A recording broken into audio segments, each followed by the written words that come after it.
어거스틴은 삼위일체 교리를 확립한 바울 이후에 최고의 신학자로 불리는데요. 젊은 시절 방탕한 생활을 하면서 만이교 이단에도 빠져 있었습니다. 그러다가 당시에 설교자로 유명했던 암브로시우스 주교의 설교를 듣고 큰 충격을 받습니다. 얼마나 말솜씨가 뛰어난가 한번 보자 하고 시험을 보려고 설교를 들으러 갔다가 하나님 말씀이 자신도 모르게 마음속으로 스며드는 것을 느꼈습니다. 이전에는 그 구약 성경이 지적이지 못하고 말도 안 된다고 생각해서 성경책을 덮어뒀었는데 자신을 괴롭혔던 그 구약 성경의 수많은 구절들이 비로소 이해되기 시작하고 하나님 말씀이 얼마나 참된지를 깨닫게 되었습니다. 그는 후에 이렇게 고백했습니다.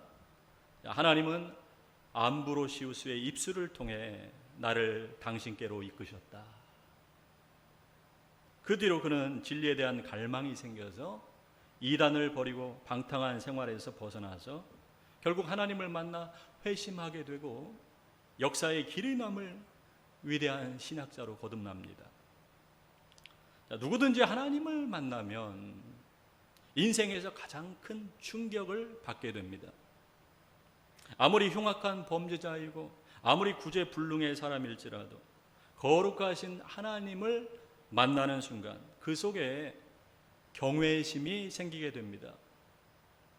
이 경외심 하나만 있어도 우리 인생이 결코 망하지 않아요. 하나님에 대한 경외심이 없으니까 교만하게 되고 자기 기준대로 자기 마음대로 살다가 망하는 겁니다. 자, 오늘 말씀을 통해서 하나님에 대한 경외심이 생겨서 하나님이 함께 하시는 복된 성도 되시기를 간절히 축원합니다. 자, 오늘 1절 상반절 우시야 왕이 죽던 해.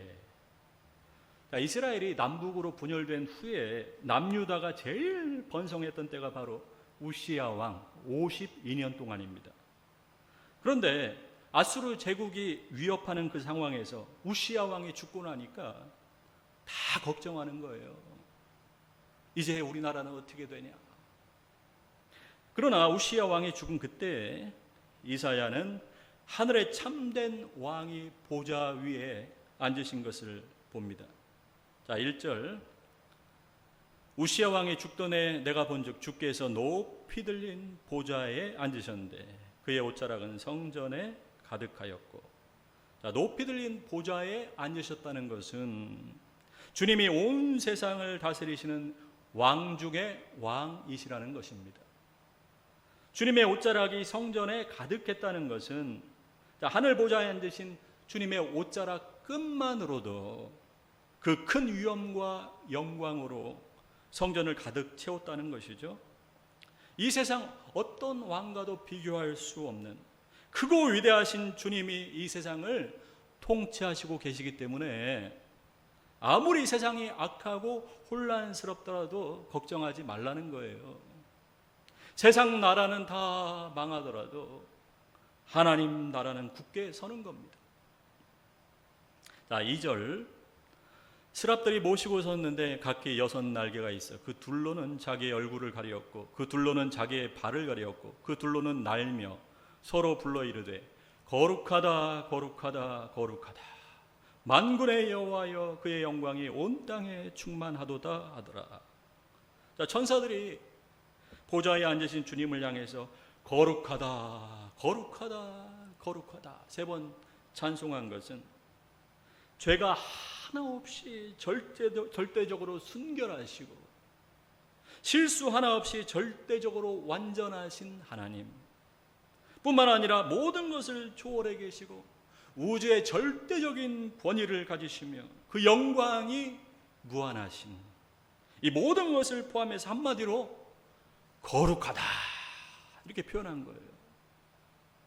이 성전 기둥의 밑받침이 흔들릴 정도로 큰 하나님의 위엄과 성전의 연기가 가득할 정도로 하나님의 영광이 가득한 모습을 보고 이사야가 두려워 떨면서 이렇게 고백합니다. 자, 5절 같이 시작. 그때 내가 말하되 화로다 나여 망하게 되었도다. 나는 입술이 부정한 사람이요 나는 입술이 부정한 백성 중에 거주하면서 만군의 여호와이신 왕을 배웠음이로다 하였더라. 자, 왜 하나님을 보고 두려워 떠는 걸까요? 거룩하신 하나님이시기 때문입니다. 자, 하나님의 거룩하심이 너무 크기 때문에 자신의 죄를 깨닫고 나는 망했다 외친 것이죠. 이것은 단순히 형벌이 무서워서 노예처럼 덜덜 떠는 공포가 아니라 거룩하신 하나님에 대한 사랑과 존경이 결합된 두려움입니다. 이렇게 거룩하신 하나님을 뵙게 되면 느끼는 두려움을 경외감이라고 합니다. 하나님에 대한 경외감이 없으니까 살면서 불안하고 걱정 의심이 많은 거예요. 지금도 걱정 의심하고 있어요? 하나님보다 그 문제가 더 크게 보이기 때문에 그런 것이죠. 정말로 하나님을 경외하고 두려워하는 사람은 세상의 그 어떤 것도 두렵지 않습니다. 왜냐하면 아무리 큰 문제라도 그 크신 하나님 앞에서는 한없이 작아지기 때문입니다. 스프로울 목사님은 경외감을 거룩하신 하나님 앞에서 느끼는 압도감이라고 말했습니다. 누구든지 거룩하신 하나님을 만나면 우주보다도 더 큰 압도감을 느끼게 되어서 저절로 그 앞에 무릎 꿇고 하나님을 높이며 찬양하게 됩니다. 또한 그 하나님의 거룩하신 빛 앞에서 우리 속이 다 드러나게 되어서 머리끝부터 발끝까지 죄악으로 가득한 우리 자신을 보면서 두려워 떨게 되고 나는 죽을 수밖에 없는 죄인이라는 것을 비로소 깨닫게 되고 그래서 하나님 앞에 납작 엎드려서 하나님 은혜가 아니면 살 수 없습니다. 그렇게 고백하게 되는 것이죠. 자, 근데 5절을 보니까 이사야는 자기 눈도 아니고 귀도 아니고 입술이 부정하다고 했는데 왜 그랬을까요? 왜냐하면 이사야는 자신의 입술로 하나님 말씀을 전해야 하는 선지자이기 때문입니다. 그러므로 나는 입술이 부정하다는 것은 나는 죄인이기 때문에 하나님 말씀을 전할 자격이 없다는 것이죠. 하나님은 자격이 없는 자라도 당신을 경외하는 자에게 은혜를 베푸셔서 그 입술을 정결케 하시고 그 입술을 통해 하나님 말씀을 전하게 하십니다. 자, 6절. 그때 그 스랍 중에 하나가 부젓가락으로 제단에서 집은 바 핀 숯을 손에 가지고 내게로 날아와서 그것을 내 입술에 대며 이르되 보라 이것이 내 입에 닿았으니 내 악이 제하여졌고 내 죄가 사하여졌느니라 하더라. 자, 이 번제단은 희생 제물이 드려지고 피가 뿌려지고 속죄가 이루어지는 거룩한 장소입니다. 따라서 이 제단에서 꺼낸 숯은 단순한 불덩이가 아니라 우리 모든 죄의 불순물을 제거하고 사하는 거룩한 숯불을 의미합니다. 중요한 것은 이사야 스스로 정결케 된 것이 아니라 오직 거룩한 제단으로부터 흘러나오는 하나님 은혜로 정결케 되었다는 것이죠. 자, 우리가 매주 드리는 예배가 바로 거룩한 제단 앞에 나오는 것입니다. 죽을 수밖에 없는 이 죄인이 거룩하신 하나님을 경외함으로 그 은혜의 보좌 앞에 나아가서 예수님의 보배 피를 통해 모든 죄를 사함받고 하나님이 주시는 그 은혜와 평강을 누리며 그 크신 하나님의 영광 가운데서 하나님을 높이며 찬양하는 겁니다. 그런데 왜 예배 드리고 나서도 은혜와 기쁨이 없어요? 예배 드렸는데도 여전히 걱정 의심이 가득해요? 하나님에 대한 경외감이 없기 때문입니다. 그러니 하나님 말씀을 들어도 내 생각으로 가득 차 있고 세상 걱정 의심으로 가득 차 있고 예배를 드려도 내만족으로 드린 것이고, 그렇게 예배당만 밟고 가는 거예요.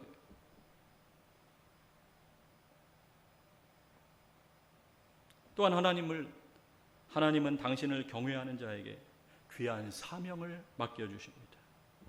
자, 8절 같이 크게 읽습니다. 시작. 내가 또 주의 목소리를 들으니 주께서 이르시되 내가 누구를 보내며 누가 우리를 위하여 갈고 하시니 그때 내가 이르되 내가 여기 있나이다 나를 보내소서 하였더니, 누구를 보낼고 하는 주님의 음성에 이사야가 나를 보내소서 내가 여기 있나이다 응답합니다.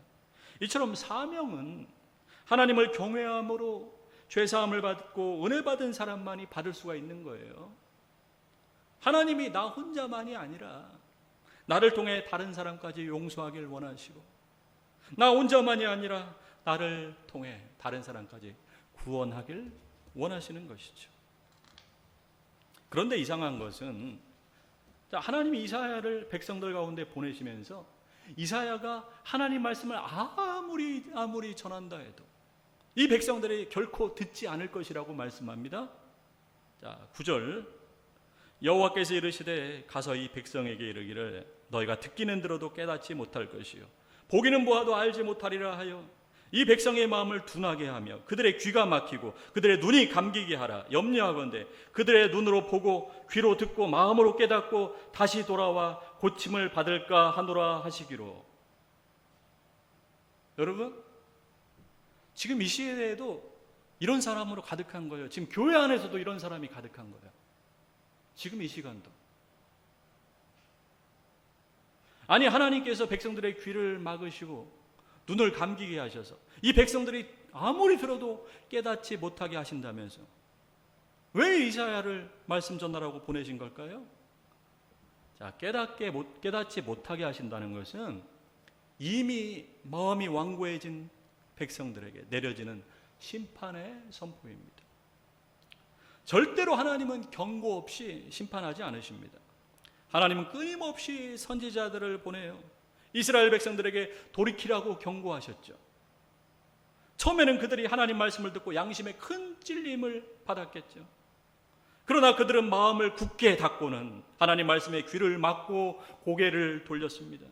그렇게 계속해서 하나님 말씀을 멸시하고 업신여긴 결과 그들의 심령은 딱딱하게 굳어져서 완악한 심령이 되었고 그들의 귀는 막히고 그들의 눈은 감기게 된 것이죠.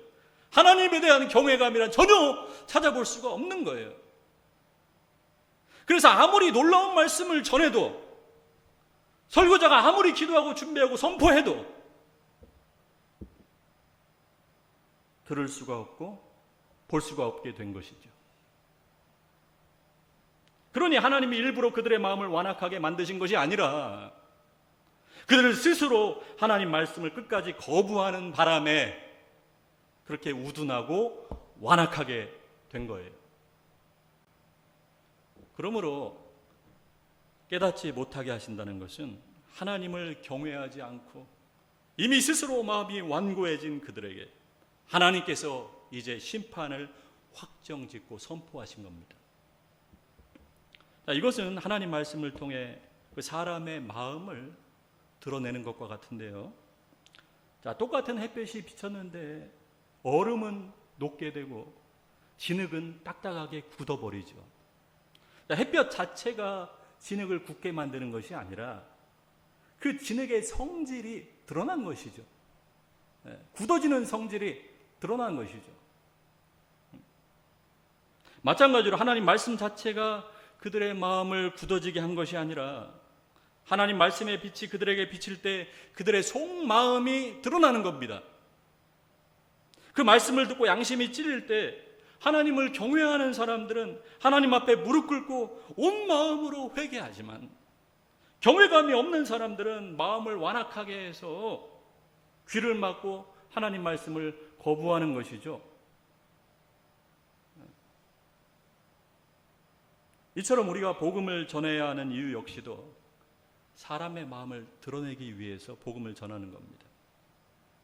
하나님을 경외하지 않고 어둠 가운데 있는 사람들은 자신의 영적 상태를 전혀 알 수가 없죠. 그래서 자신이 죄인이라는 사실조차도 깨닫지 못하고 스스로 도덕적이거나 괜찮은 사람이라고 착각하는 영적 부지와 자만심에 빠지기 쉽습니다. 그래서 자기 속에 이 죄라는 무서운 암세포가 퍼지고 있는데도 괜찮은 줄 착각하며 사는 거예요. 우리가 복음을 전해주는 것은 그렇게 영적으로 죽을 영혼에게 엑스레이 같은 강한 빛을 비추어서 그 마음속에 있는 죄를 드러내게 하는 것과 같습니다. 그것이 복음을 전하는 거예요. 그런데 우리가 주변 사람들에게 복음을 전해주지 않으면 어떻게 될까요?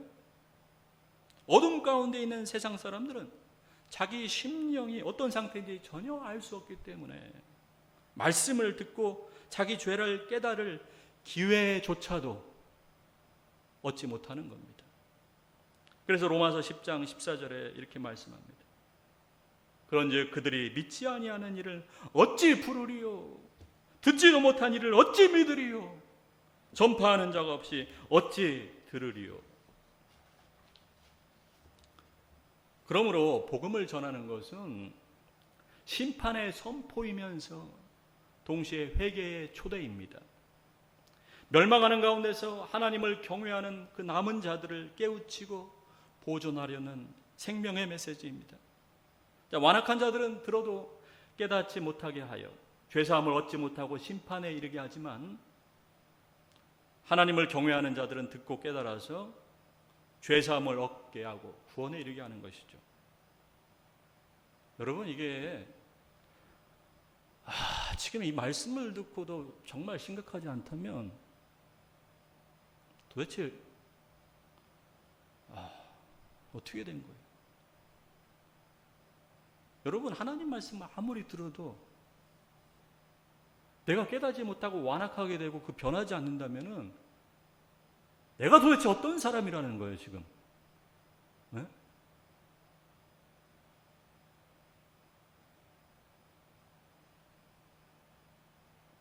그러니 깨닫지 못하게 해서 심판을 받게 하는 것이 하나님의 본심이 아닙니다. 이 죄악이 가득한 니느웨 성에 하나님이 요나를 보내셔서 심판을 선포하시죠. 니느웨 사람들이 금식하고 울면서 하나님께 자복하고 회개하죠. 그 모습을 보시고 하나님이 기뻐하시고 심판을 다 거두신 것처럼 우리 하나님은 한 사람이라도 더 회개하고 돌아오기를 간절히 원하시는 겁니다. 심판 중이라도 그제라도 깨닫고 돌아오는 자를 다시 용납하고 받아주시는 거예요. 그래서 이 백성이 듣기는 들어도 깨닫지 못할 것이다. 그 눈을 감기고 귀를 막게 하고, 그것은 하나님의 본심이 아니에요. 이 말씀을 듣고 이제서라도 너희들이 이렇게 끊임없이 마음을 완악하게 하고 내 말을 듣지 않고 거역했지만 이 심판의 말을 듣고 이제라도 나에게 돌아와라. 이처럼 하나님은 심판 중에도 구원을 베푸시는 은혜의 하나님입니다. 자, 11절, 내가 이르되 주여 어느 때까지니까 하였더니 주께서 대답하시되 성읍들은 황폐하여 주민이 없으며 가옥들에는 사람이 없고 그 토지는 황폐하게 되며 여호와께서 사람들을 멀리 옮기셔서 이 땅 가운데 황폐한 곳이 많을 때까지니라. 어느 때까지 그들의 마음이 완악해서 하나님 말씀을 듣고도 회개하지 않겠습니까? 그렇게 물어봤을 때 하나님은 사람들을 멀리 옮겨서 이 땅 가운데 황폐한 곳이 많을 때까지라고 말씀하시죠. 이 말씀대로 결국 유다 백성들은 바벨론에게 침략당해 포로로 잡혀가서 멀리 옮겨지고 온 땅이 황폐하게 됩니다. 아니, 생각해 보세요. 하나님 말씀을 전해도 아무도 듣지 않고 결국에는 나라가 이렇게 망하게 된다고 하시면서, 그럴 거면 왜 하나님이 이사야를 보내셔서 하나님 말씀을 전하라고 하신 걸까요? 왜냐하면 놀라운 하나님의 반전이 있기 때문입니다. 자, 13절. 자, 같이 읽습니다. 크게 시작. 그 중에 10분의 1이 아직 남아 있을지라도 이것도 황폐하게 될 것이나 밤나무와 상수리 나무가 배임을 당하여도 그 그루터기는 남아 있는 것 같이 거룩한 씨가 이 땅의 그루터기니라 하시더라. 남아 있는 그 10분의 1조차도 다시 황폐해지는 절망적인 상황 끝에 극적인 반전이 일어납니다. 모든 나무가 베어지고 땅이 잿더미가 되어도 뿌리가 땅에 박혀 죽지 않고 살아있는 그 나무의 밑동, 그 그루터기가 남아있다는 것이죠. 자, 13절 하반절에 보니까 거룩한 씨가 이 땅의 그루터기니라. 자, 거룩한 씨가 곧 그루터기인데 1차적으로 하나님을 경외하는 거룩한 하나님 백성들을 말합니다. 이사야가 제단 숯불로 정화되어 거룩해졌듯이 용광로 같은 그 바벨론에서 하나님의 정화 작업을 거쳐서 거룩함을 회복한 참된 하나님 백성들입니다. 심판 중에 죄를 깨닫고 하나님께 돌아와 정결해질 그들이 그루터기가 되게 하셔서 그들을 통해 하나님의 새 역사를 시작하신다는 겁니다. 자, 그루터기 곧 거룩한 씨는 궁극적으로 우리 죄를 사하시고 거룩해 하실 예수 그리스도를 뜻합니다. 하나님께서 다윗의 자손 가운데에서 온 인류를 구원할 메시아가 탄생할 것이라고 수없이 말씀했는데 나라가 망해서 이제 다윗 왕조가 배임을 당해 잘려나갔잖아요. 그러나 그 잘려나간 나무의 그루터기에서 새로운 생명의 싹, 곧 예수 그리스도께서 움터 올라올 것을 예언하신 말씀입니다. 정말로 이로부터 700여 년 후에 다윗의 자손 가운데서 예수님이 탄생하시면서 나무가 베어지듯이 고통과 죽음을 당하시고 그 잘린 그루터기에서 다시 싹이 나듯이 죽음에서 부활하시고 새로운 하나님 나라를 시작하셨죠. 참 그루터기이신 그 예수님을 경외함으로 예수님께 붙어있는 성도가 바로 그루터기 성도입니다. 다시 한번, 참 그루터기이신 예수님을 경외함으로 그 예수님께 붙어있는 성도가 뭐라고요? 그루터기 성도. 나는 포도나무요 너희는 가지라 말씀하신 것처럼 포도나무인 예수님께 붙어있는 성도들입니다. 지금까지 하나님은 예수님께 붙어있는 이 그루터기 성도들을 통해 역사에 오셨습니다. 아무리 세상이 악하고 혼탁스러워도 남아있는 이 그루터기 성도들을 통해서 하나님은 구원 역사를 이루시고 하나님 나라를 세워 오셨습니다. 그렇다면 어떤 성도가 이 예수님을 경외함으로 예수님께 붙어있는 그루터기 성도일까요? 자, 세 가지입니다. 자, 첫 번째, 이사야가 제단 숯불로 깨끗해진 것처럼 십자가 보혈로 죄사함을 받은 거룩한 성도입니다. 자, 다 함께 따라합니다. 십자가 보혈로 죄사함 받은 거룩한 성도. 때론 연약해서 죄를 다시 짓고 넘어지더라도 죄 가운데 계속 머물러 있지 않고 다시 십자가 앞에 나와서 죄를 자백하고 그 십자가의 보혈로 죄에서 자유함을 얻는 성도입니다. 자, 그루터기 성도는 둘째로 이사야가 하나님 은혜를 입은 것처럼 예수님의 은혜를 날마다 공급받는 성도입니다. 자, 같이 예수님의 은혜를 날마다 공급받는 성도. 나무가 다 베어지고 바짝 말라가는 세상 속에서도 뿌리를 깊이 내려 생명력을 유지하듯이 이 세상 가치관에 흔들리지 않고 시냇가에 심은 나무처럼 주님의 말씀을 기뻐하며 그 말씀을 통해 날마다 은혜를 공급받는 성도입니다. 자, 그루터기 성도는 셋째로 이사야가 듣는 이가 없어도 하나님 말씀을 전한 것처럼 그 예수님의 복음을 전하며 사는 성도입니다. 자, 같이 예수님의 복음을 전하면서 사는 성도. 자, 이사야가 하나님 말씀의 빛으로 사람들의 마음을 드러낸 것처럼 복음의 빛으로 사람들의 마음을 드러내서 죄를 깨닫게 하고 하나님께 돌이키게 하는 성도입니다.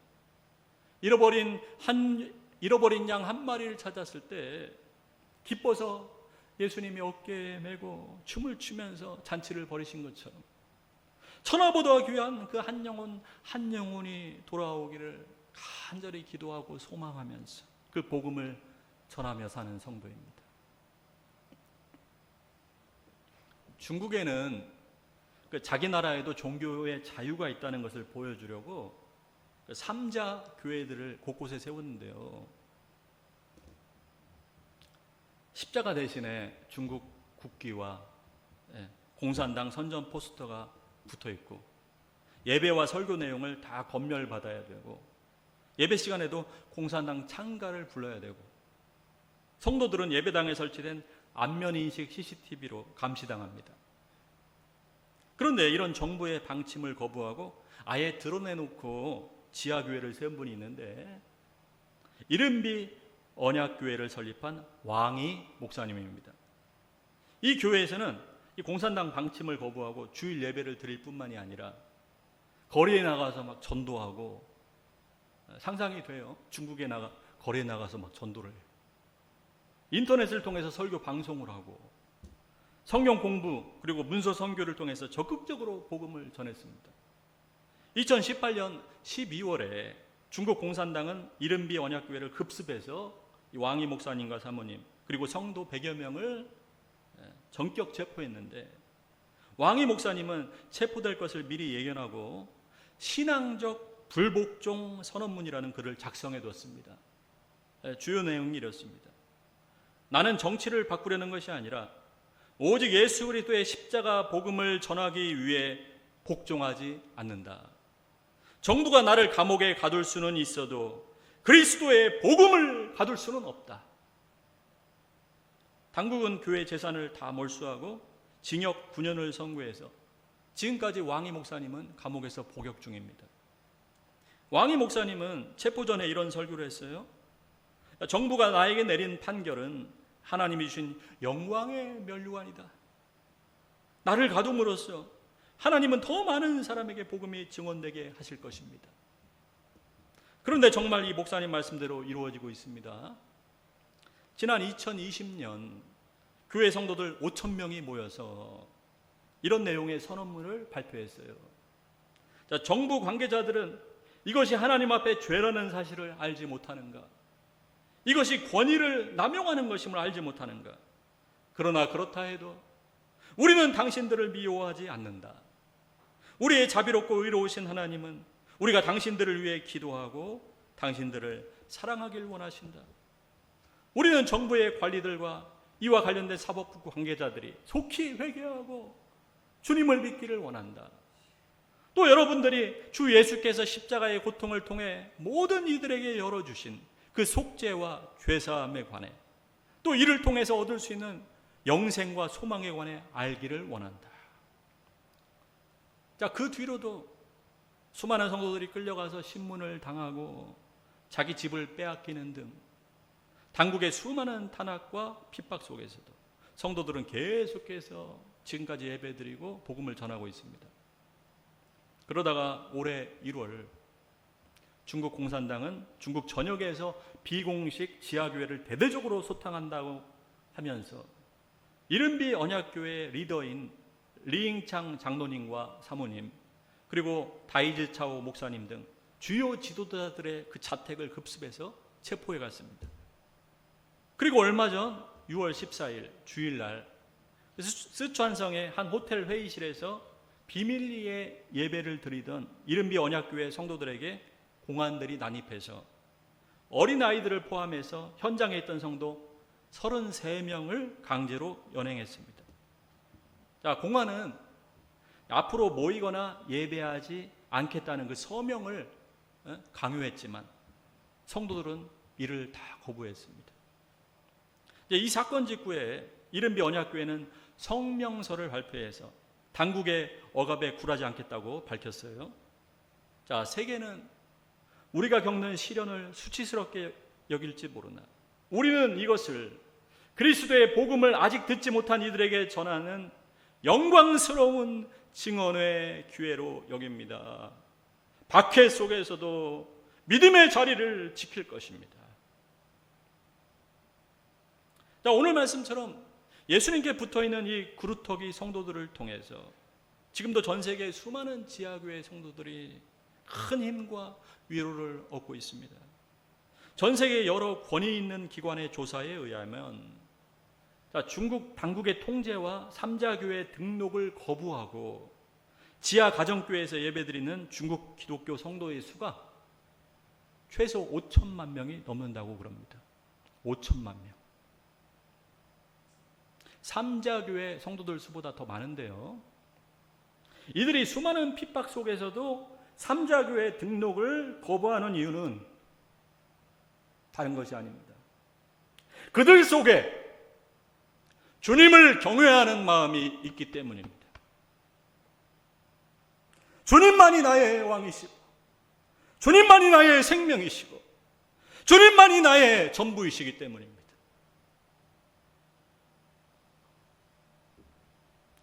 사랑하는 성도 여러분, 여러분은 정말 주님을 경외함으로 주님께 붙어있는 그루터기 성도입니까? 아니면 주님께 붙어있는 체하지만 실상은 세상의 다른 것들을 붙들고 살고 있지 않습니까?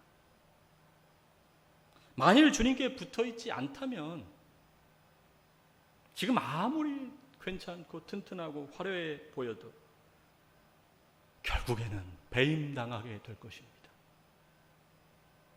오직 주님을 경외함으로 주님께 붙어있는 그루터기 성도가 되어서 주님 말씀을 기뻐하고 그 말씀을 통해 날마다 은혜를 공급받으시기 바랍니다. 그래서 주님이 내가 누구를 보낼꼬 하고 부르실 때 내가 여기 있나이다, 나를 보내소서, 그렇게 고백할 수 있는 이 세상에 복이 되는 행복한 성도 되시기를 간절히 축원합니다.